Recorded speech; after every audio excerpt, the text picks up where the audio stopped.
3局2胜的宿命之战迎来终局，最终萧炎以雷霆手段斩杀魂灭生，率领联盟的防御轰然瓦解，战况越发危急，周霸主之位自此易主。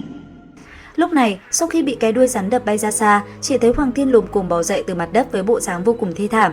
Sau phút này, những cường giả của Thiên Yêu Hoàng tộc đều cảm thấy toàn thân cứng đờ, mặt mũi thất thần. Dưới uy áp không gì sánh nổi từ trên bầu trời ép xuống, không một tên nào dám bước lên trước để giải cứu cho Hoàng Thiên. Mặc kệ sự khiếp sợ của đám đông, Thải Lân trên bầu trời không thèm để ý đến. Một lúc sau, nàng mang ánh mắt nhu mì khẽ nhìn Tiêu Viêm.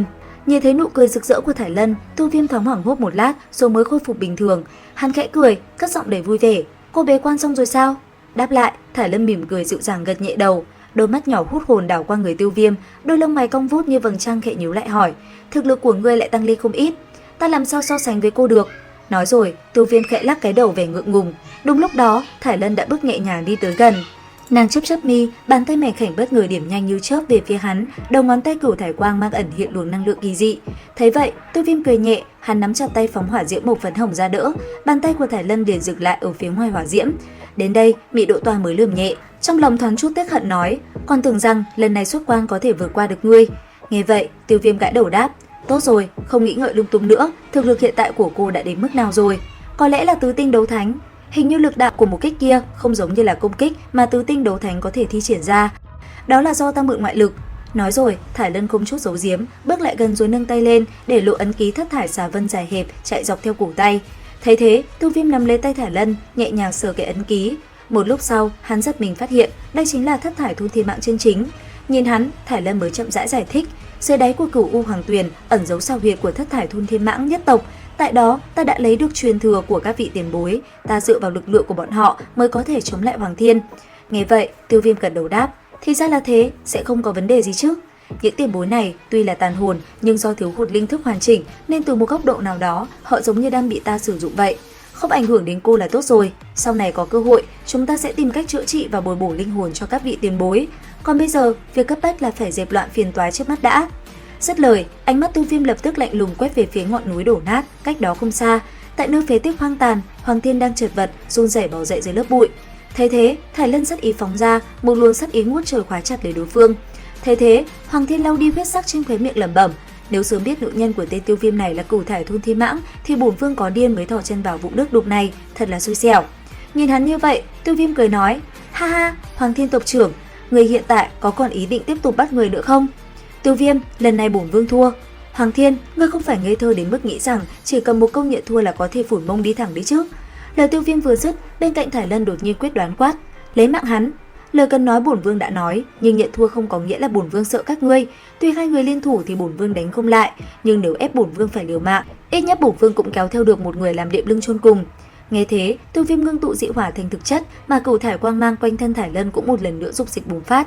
Chứng kiến cảnh tượng đó, Hoàng Thiên á khẩu lẩm bẩm: các ngươi... Tiêu Viêm, bổn vương nói cho ngươi biết một tin tức, có lẽ sau khi nghe xong, ngươi sẽ chẳng còn tâm trí nào mà dây dưa ở đây đâu. Nói nghe thử xem.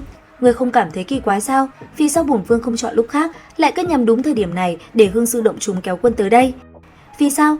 Hình như quan hệ giữa ngươi và Thái Hư Cổ Long tộc rất không tồi đúng không? Ngươi tốt nhất đừng nên thách thức chút kiên nhẫn ít ỏi còn lại của ta. Nếu là ngươi, ta sẽ lập tức quay đầu chạy thẳng vào hư vô không gian. Nếu không, ngươi chỉ có thể đến để nhặt xác cho vị Tân Long Hoàng kia mà thôi. Mới nước mắt ra đã không biết trời cao đất rộng là gì. Cô thực sự nghĩ rằng Thái Hư Cổ Long tộc lại dễ dàng thống nhất như vậy sao? Nghe đến đây, sắc mặt Tiêu Viêm hoàn toàn biến đổi, hắn đột nhiên lật tay lên, nhìn chăm chăm vào lông ấn vốn luôn tồn tại trong lòng bàn tay. Sau phút này, ký hiệu lông ấn đang lấy một tốc độ có thể nhìn thấy bằng mắt thường mà mờ nhạt dần đi. Cảnh tượng này khiến toàn thân Tiêu Viêm như rơi vào hầm băng, tay chân lạnh ngắt, không thèm để lại một lời nhảm nhí nào nữa. Tiêu Viêm vung tay vỗ mạnh, trực tiếp xé rách một khe nước không gian khổng lồ trước mặt rồi quát: đi thôi. Nói xong hắn lao vút vào trong, Thải Lân ở phía sau cũng đầy vẻ lo lắng, vội vàng sải bước theo sát, thân hình biến mất, chỉ còn lại thanh âm vang vọng: Hoàng Thiên, nợ hôm nay ta ghi lại ở đây, nếu tự nhiên xảy ra bất kỳ bất trắc nào, đừng trách Tiêu Viêm ta đánh cho Thiên Yêu Hoàng tộc các ngươi gà bay chó chạy, không chừa một mống. Nhìn theo bóng lưng lo xốc phó của hai người biến mất vào hư không, nụ cười lạnh trên gương mặt Hoàng Thiên càng thêm đắc ý. Phía xa, đám người yêu minh nhìn theo nơi Tiêu Viêm và Thải Lân vừa xé rách hư không mà không khỏi ngơ ngác, mù mờ chưa hiểu chuyện gì. Nhưng Yêu Minh vốn thông minh, vừa nghe Hoàng Thiên nhắc đến tên Long Hoàng, liền đoán ra ngay Thái Hư Cổ Long nhất tộc đang xảy ra đại biến. Còn Hoàng Thiên nhìn chăm chăm vào vết nứt không gian đang khép lại, hắn khẽ nở nụ cười lạnh độc ác nói: "Chờ các ngươi tranh đấu đến lưỡng bại câu thương, lúc đó tiện nghi cho Thiên Yêu Hoàng tộc chúng ta." Dứt lời, lão vung tay áo, dẫn theo đại quân Thiên Yêu Hoàng tộc nhanh chóng rút lui. Thấy kẻ địch rút lui, Cửu U Điện Minh Mãng tộc cũng không thèm đuổi theo, chỉ biết thở dài rồi bắt đầu dọn dẹp chiến trường hoang tàn. Trong khi đó, tại vùng hư vô không gian tối tăm, các luồng không gian loạn lưu ẩn núp như những ác ma, sẵn sàng xé nát mọi thứ. Tiêu Viêm cùng 3 người thải lân mang theo khí lưu cuồng bạo, xé rách màn đêm vô tận, tạo nên những tiếng ầm ầm chấn động. Tiêu Viêm thi triển tốc độ đến mức cực hạn, sắc mặt âm trầm như nước. Hắn cứ ngỡ sau khi Đông Long đảo đánh tan Tam Đại Long Vương thì đại cục thống nhất của Long tộc đã định, dù ba lão già kia có chạy thoát cũng chẳng thể lật ngược thế cờ. Thế nhưng tình hình hiện tại rõ ràng đã vượt ra khỏi tầm kiểm soát. Ký hiệu Long ấn trong lòng bàn tay hắn ngày càng mờ nhạt, chứng tỏ sinh mệnh của Tử Nghiên đang bị đe dọa nghiêm trọng. Nguy hiểm hơn, hướng cảm hứng của Long ấn hoàn toàn không phải là Đông Long đảo. Tiêu Viêm đè nén cơn giận mà điên cuồng lao đi. Thải Lân cùng Tiểu Y Tiêm và Thanh Lân im bặt bám sát phía sau, ánh mắt không giấu nổi vẻ lo lắng. Ở một tọa độ xa xôi, trong hư vô, một mùi tanh tưởi nồng nặc bốc lên, kèm theo đó là huyết quang ngập trời bán kính cả ngàn dặm. Nguồn phát sắc huyết quang ấy là một tòa long đảo khổng lồ trôi nổi, nhưng lúc này toàn bộ đảo đã bị nhuộm thẫm một màu huyết sắc u ám tà dị. Bao vây quanh đảo là chi chít những thân ảnh thuộc phe Đông Long đảo, gương mặt ai nấy đều tràn đầy vẻ sợ hãi. Phía trên chiến thuyền, một lão già râu tóc trắng xóa đang tức giận gào thét: "Hóa Long ma trận, Hóa Long ma trận! Bác Long Vương khốn kiếp, đây là cấm thuật của Cổ Long nhất tộc đã bị tiêu hủy từ vài ngàn năm trước, sao hắn có thể thi triển được?"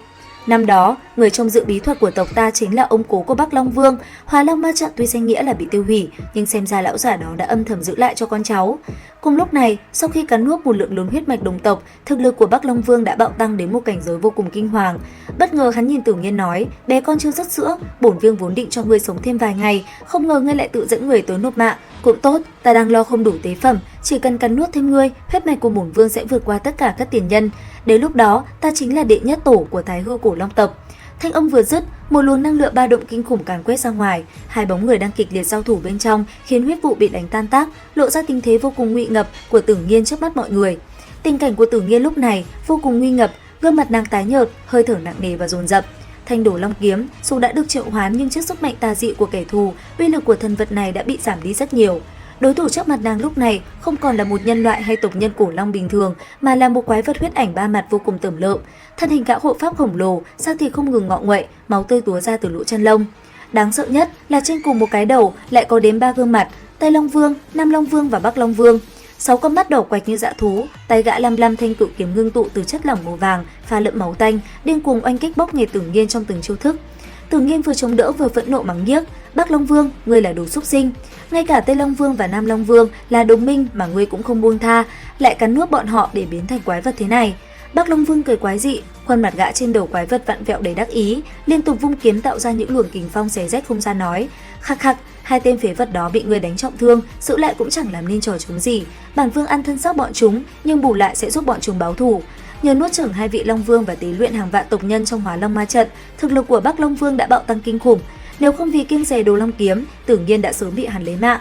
Bên ngoài đại trận, các cường giả Đông Long đảo dù lòng đau như cắt nhưng không một ai dám bước vào, bởi chỉ cần chạm vào màn xương đỏ kia, họ sẽ ngay lập tức tan chảy thành huyết dịch, làm tăng thêm đại bổ cho tên ác ma. Cùng lúc đó, Tử Nghiên cắn răng cảnh báo Bắc Long Vương sẽ bị sát lục che mờ lý trí, biến thành dã thú, nhưng Bắc Long Vương đã hoàn toàn điên cuồng. Hắn nói: "Chỉ cần ta thống nhất được Cổ Long tộc, xứng làm Long Hoàng thì làm dã thú thì đã sao?" Nói rồi, gã vừa cười quái đản, vừa dùng chính các tộc nhân bị bắt làm vũ khí, ném mạnh về phía Tử Nghiên, hòng phân tán tâm trí nàng. Vì đại cục và lòng thương xót đồng tộc, Tử Nghiên bất chấp hiểm nguy, dùng ám kính đánh tan, huyết quang, hộ tống từng người ra ngoài trận pháp. Chính lúc nàng vừa kịp đẩy người cuối cùng ra ngoài, huyết ảnh của Bắc Long Vương đã như quỷ bị áp sát, cơ mặt dữ tợn của gã lộ ra ngay trước mắt, một chưởng nồng nặc mùi máu tanh hôi và lực ăn mòn cực mạnh nện thẳng vào vai Tử Nghiên. Bụp một tiếng, kình lực kinh hồn thấu vào kinh mạch làm Tử Nghiên đau đớn xé ruột, nàng phun ra một ngụm huyết sắc, thân hình mảnh mai bay ngược ra sau như diều đứt dây trước những tiếng hét thất thanh đầy lo lắng của đám người chúc đi trưởng lão.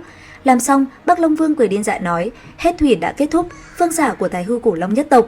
Dứt lời, chỉ trong một bước chân, gã đã chắn ngay trước mặt nàng, bàn tay hộ pháp hóa trưởng mang theo kình lực vạn quân thẳng hướng thiên linh cái của Tử Nghiên bổ xuống, gã muốn một đòn này sẽ triệt để lấy mạng nàng. Thế nhưng, ngay khi lòng bàn tay của gã chỉ còn cách đỉnh đầu Tử Nhiên trong gang tấc, một ngọn lửa dị hỏa màu hồng phấn đột ngột bùng lên che chắn. Nhiệt độ kinh hoàng từ Tịnh Liên yêu hỏa tỏa ra khiến không gian vặn vẹo, ép bàn tay của Bắc Long Vương phải khựng lại giữa không trung. Gã chậm rãi ngẩng đầu lên, hướng đôi mắt đỏ ngầu nhìn chằm chằm vào khoang hư không vừa bị xé rách, gầm lên một tiếng xé lòng đầy căm hận quát: "Tiêu Viêm, lan ra đây cho bổn vương!" Và liệu rằng tập 201 và 202 phần 5 đấu phá thương khung sẽ có gì hấp dẫn? Theo dõi kênh YouTube Review 5 phút để biết thêm chi tiết các bạn nhé. Xin chào và hẹn gặp lại!